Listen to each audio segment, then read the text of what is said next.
A Course in Miracles. Lesson 9. Your eyes are open, but you're not looking. There's a person you see almost every day. Someone at the register, someone at the front desk, someone you pass on the stairs. You've looked directly at their face dozens of times. And if someone asked you right now what color their eyes are, you wouldn't know. You've been looking at them for months. You have no idea what they actually look like. That's a strange thing to sit with. Not a stranger on the subway you glanced at once, a person you've interacted with over and over. You've made eye contact with them, said hello, handed them your card, and walked away. And if you had to describe their face to a sketch artist right now, you'd give them almost nothing to work with. This isn't a memory problem. You didn't forget what they look like. You never collected the information in the first place. Your eyes were pointed at them. Light hit your retinas. But somewhere between the light entering and the picture forming, your mind made a decision. It said, I already have a version of this. And it loaded that version instead. That version is the one you've been seeing every time since. Not the person, the file. The last audiobook showed that your mind is so full of old material that the present can't get in. That everything you look at gets filtered through storage before it reaches you. Today, we follow that thread further. This lesson catches what that does to your eyes, what it actually means to look at something and miss it. Now, let's sit down and dig deep into today's lesson. Think about the last time you were at that register or that front desk. Can you remember anything specific about that single visit? The lighting, what they were wearing, whether they looked tired or alert?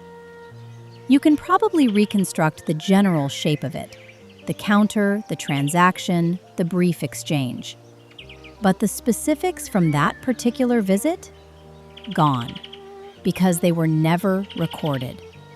Your mind loaded cashier, or front desk person, or neighbor on stairs, and moved on. The actual human being standing there was available to be seen. They just weren't. And this isn't limited to strangers. Think about someone closer, a coworker you sit near 5 days a week. You've seen their face more than almost anyone else's outside your family. What do their hands look like? What's the exact shape of their jawline?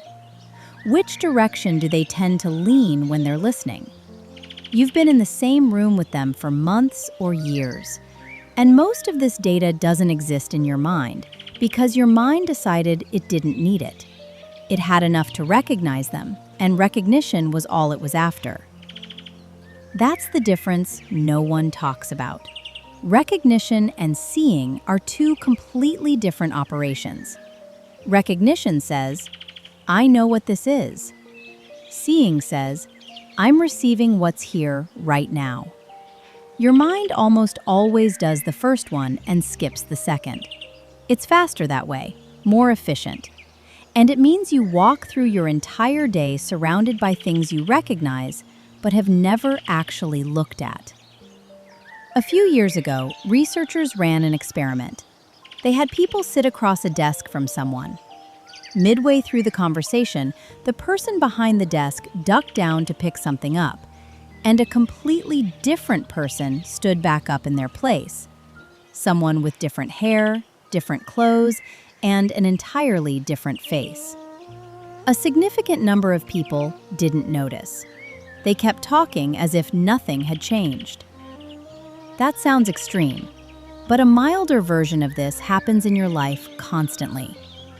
Someone in your household moves 3 things, puts a book on a different shelf, hangs a mug on a new hook, sets a plant on the table that used to be on the windowsill. You walk past all 3 changes for days without noticing. When they finally mention it, you look around and think, how long has that been there? The answer is usually longer than you'd want to admit. This isn't about being unobservant. Plenty of sharp, detail-oriented people miss these things. The issue isn't your attention. The issue is that your mind isn't using your eyes the way you think it is. When you walk into a room you know well, your mind doesn't scan the room. It loads the version of the room it already has. That version was built over time from dozens of previous entries. And once the version is loaded, your mind stops looking. Why would it keep checking? It already knows what's there. Except it doesn't. It knows what was there. The loaded version is always from the past. It has to be. It was assembled from things your mind recorded previously. There is no stored version of right now. The mind doesn't have one. So it plays the closest thing it has, which is some average of the last several times you were in that room. And that composite is what you experience as seeing.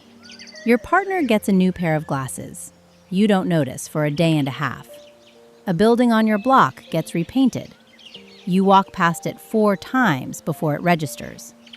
A coworker rearranges their entire desk, monitor, keyboard, everything. And you sit down next to them and start talking without a single part of you flagging that anything changed. Because your mind didn't check. It loaded the version it already had. That version said the desk looks like this. And your experience matched the version, not the room. The strange part is that none of this feels like missing something. It feels normal. It feels like seeing. You walked into the room, you saw the room. What else would you call it? The only time you realize the version was wrong is when someone points out a change, or you accidentally notice one. And in that moment, there's a small jolt, a brief gap where you recognize that what you've been seeing and what's actually there are 2 different things. That jolt fades fast. Within minutes, the mind builds a new version that includes the update, and the process starts over. This goes further than furniture and rooms. Step outside tomorrow morning and look at the sky. Not the concept of sky, the actual specific sky that's up there at that moment.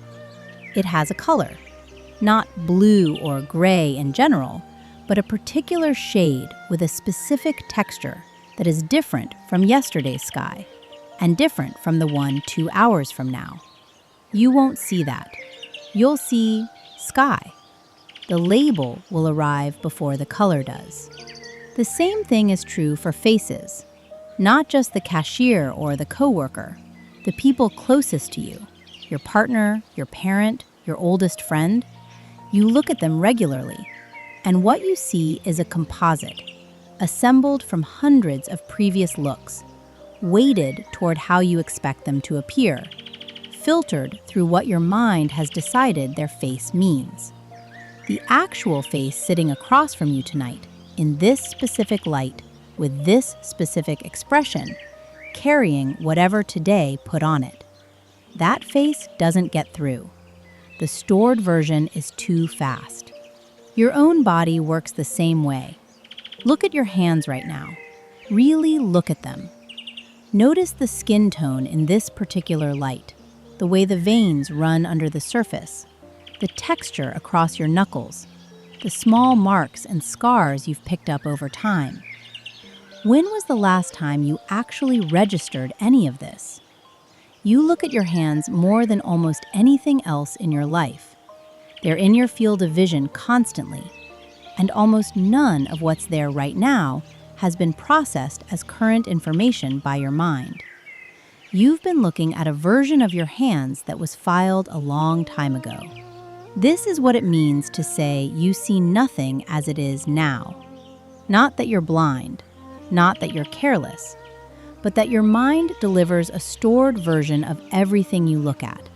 And that version is never from right now. It's always from some earlier pass. And the stored version arrives so fast, so automatically, that you experience it as sight. You think you're seeing the present. You're seeing something your mind assembled from the past and labeled current. Now let's do the actual practice. This one uses your eyes, so keep them open. A note before we start. This practice is about catching the perception layer, the way old material colors what you're seeing in any moment, including how you see the people around you. It's not asking you to dismiss real relationships, real connections, or the present moment reality of the person in front of you. If you're processing trauma or working through a difficult relationship, this isn't a substitute for the support that situation needs. Look at something close to you, your hand, your phone, whatever is nearest, and say to yourself, quietly or out loud, I do not see this as it is now. Don't try to see it better. Don't squint or concentrate. Just acknowledge that what you're seeing is not the current version. Your mind loaded something. You're looking at the loaded version, not the thing itself. Now move to another object nearby. A cup, a table edge, a pin. Same thing. I do not see this as it is now. Extend it a little further. The wall, the window, the door. For each one, I do not see this as it is now. If there's a person near you, include them. Their face, their hands, whatever you can see. I do not see this face as it is now.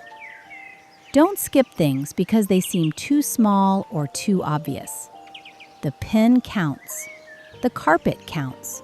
Your own knee counts. Don't try to include everything in the room. Just move naturally from one thing to the next, letting each one land before you move on. This is the whole exercise. You're not trying to achieve a new kind of seeing.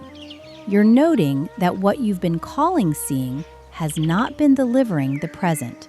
That's all. Do this 3 or 4 times during the day. Each round takes about a minute. The point is not to feel anything dramatic. The point is to start noticing the gap between what's there and what your mind shows you. That gap has been running your entire visual life. You just never had a reason to look for it before. For 8 practices now, you've been catching the mind in the act. First, it was meaning layered onto objects that don't carry any. Then, a lens you built and forgot was yours. Then, realizing you'd been reading files instead of seeing what was in front of you. Then, a narrator you mistook for your own thinking. Then, an explanation for your feelings that arrived too fast to be true. Then, planted evidence pretending to be discovered.